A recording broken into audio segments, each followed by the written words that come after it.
What's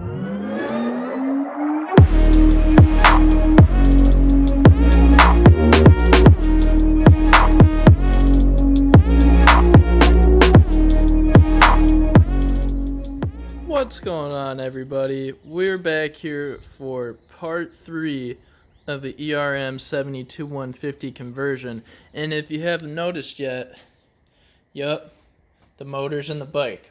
But don't worry, I've only got one of the mounts done. So as you can see here,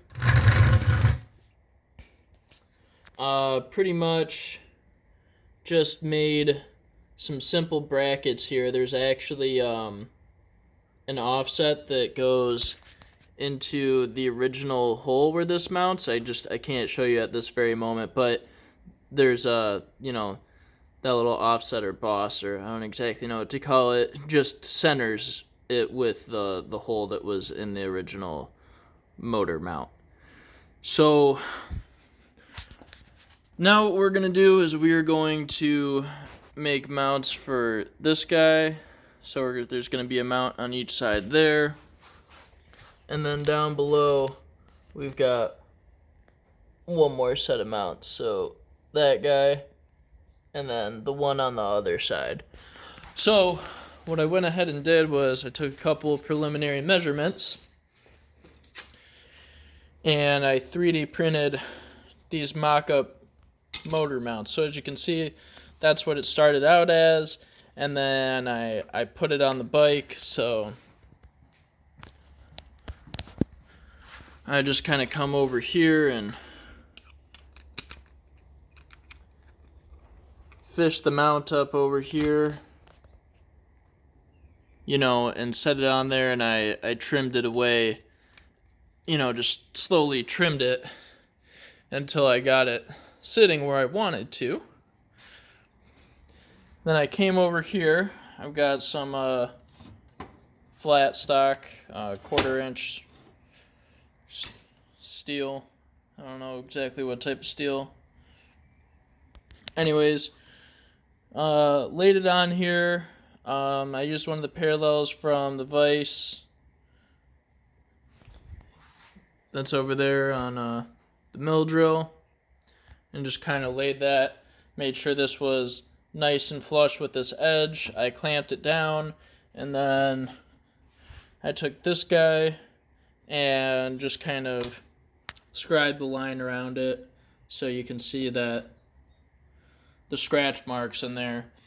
So now what I'm going to do is I'm going to take a cutoff wheel, and I'm just going to cut as much of this material out of here as possible. And then after I do that, I'll go and put it on the mill. This doesn't have to be super precise. I mean, we could have as large of a gap as like a 1/4 of an inch when we go to weld this, and it'll be fine. So level of precision doesn't need to be high with following this line. So I'll just go on the mill, and I'll just go slow with the handles and get as close to this geometry as I can. And then same thing, I'm not even going to worry about like the exact location of this hole. I punched it where I want it to be roughly, and so I'll just go and I'll start with one of these guys and center drill it. And then after that, I'll get the size bit I want, drill the hole. And so, hoping I can show you guys some of that. I've kind of just been learning how to use this thing, so that's why I didn't show you how I made the first motor mounts and stuff. It just would have been ugly. So, yeah, next thing I'll probably be showing you some machining on this. I designed a mount for the LCD screen for the bike, so that's pretty cool. I'll be showing you guys that. And yeah, welcome back, guys. God, I hate cutoff wheels. Can't wait until we get the bandsaw. But anyways, as you can see, I was able to get pretty close. I up in one spot, but I'm just gonna face that Shit, I can't even do that. It's gonna be outward facing.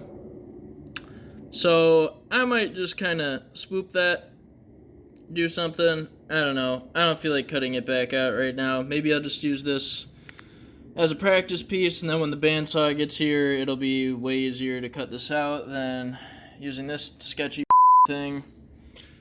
But yeah, there it is. It's cut out, so I'll go ahead and put that in the vise, and then we'll start machining it.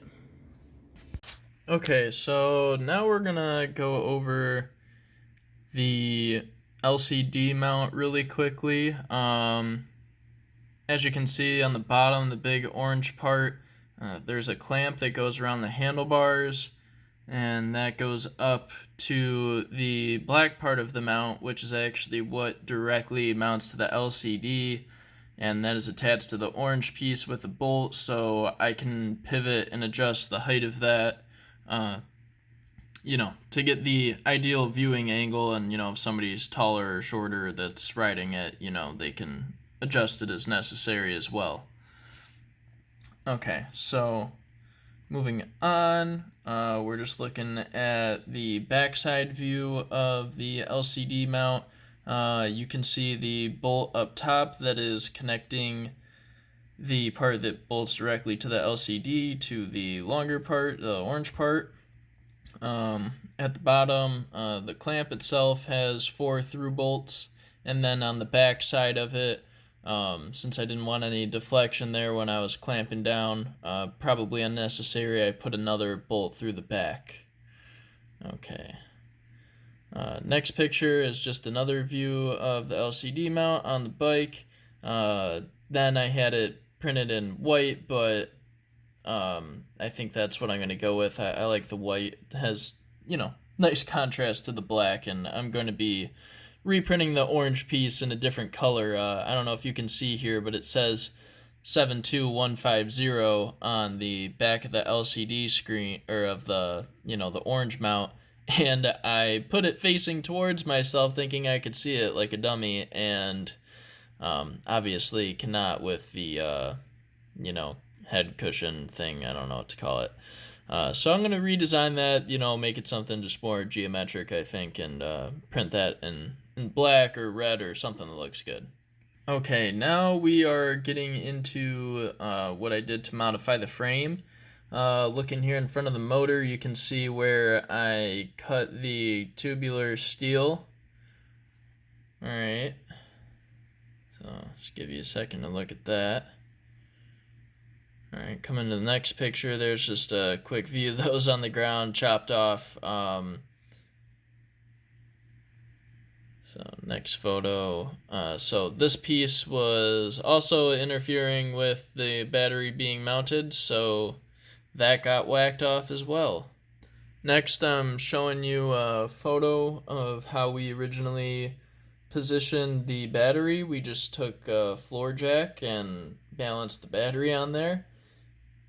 That way we could take some preliminary measurements. The next photo that I'm going to show you is also pretty much the same thing, just from another angle. From here we actually fully compressed the suspension with some ratcheting straps. We wanted to make sure that we absolutely did not have any interference with the front tire with where we were going to end up, modifying the frame. So in the next photo, you will see a plate underneath the battery. So this is now a few days or so later. We made that plate. It has a flange on the back of it so that we can weld to the tubes of the frame. So the next shot is just kind of a close-up of that. So you can take a little bit of a look at that. And we did end up putting a little bit of an angle on it, so right now it's kind of sitting perfectly flat, and you can see it's not totally flush with the tubes. We did end up putting a slight angle on it, and I didn't want it just super straight up. I just thought a little bit of an angle would look good, so yeah. And the next thing I'll show you is a quick clip of this being welded.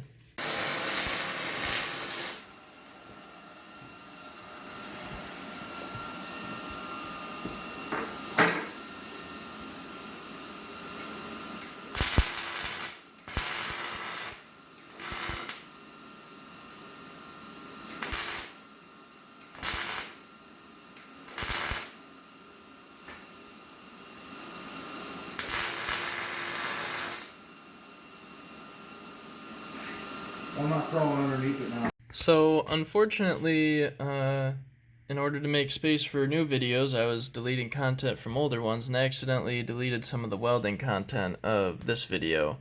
But anyways, here you're looking at the plate fully welded up, and on the very right hand side of the screen, you can see the piece of vertical tubing that we'll see some more photos of. So, moving on. Here's just another view. You can see the bottom weld of the tubing. It's 3.5 by 1.5 piece of tubing with 1/8 inch wall thickness.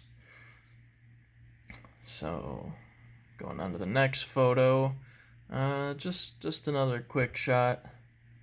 Go and move on from that. So here now you can see the top of the tube.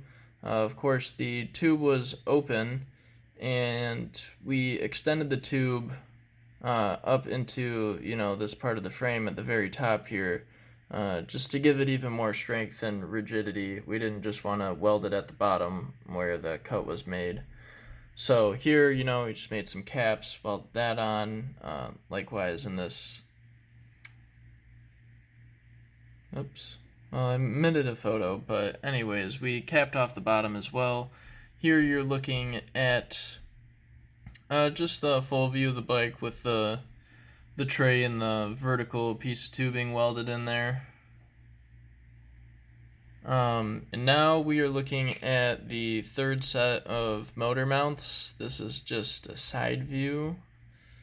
So now more of like a bird's eye view. So you can see we got a piece of steel tube. I can't remember the exact dimensions of it, but it's a pretty heavy duty piece of tube. And then we've got 2 1/8 inch pieces of steel with a through bolt, and that will all get welded together on the frame. And so here you can see some 3D printed templates that I made.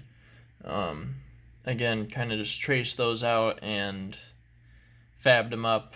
With these ones, mainly just used the bandsaw that we got, which is awesome, instead of using a cutoff wheel all the time. So going on to the next photo, this is just a quick view of the shop. Got the mill drill in the middle. Right behind it is the bandsaw. To the right of both of those is the disc sand grinder. I don't know the exact name. And then to the left of everything is the drop saw. So all that has been super helpful. You'll see some more parts that have been made with those in the coming videos. Here is another photo after the third motor mount had been welded. I'm actually going to add in some more welding videos at the end of this, but I thought maybe not everyone's interested in watching that, so I'll put them in at the very end. So here's a quick look at one view of that. Here is a second view. Just give a couple moments of the video. You can pause it if you want to look at it more closely. And here in this last shot, I don't have any videos of him welding this up, but here's the battery inside of the case. And we actually ended up having some issues that we had to solve with this battery, which was pretty interesting. I guess also in this photo you can see a sprocket on the motor. Yeah, all sorts of fun little problems have evolved during this. But yeah, I hope you guys enjoyed. Next will be those welding videos, and I'll see you in part 5.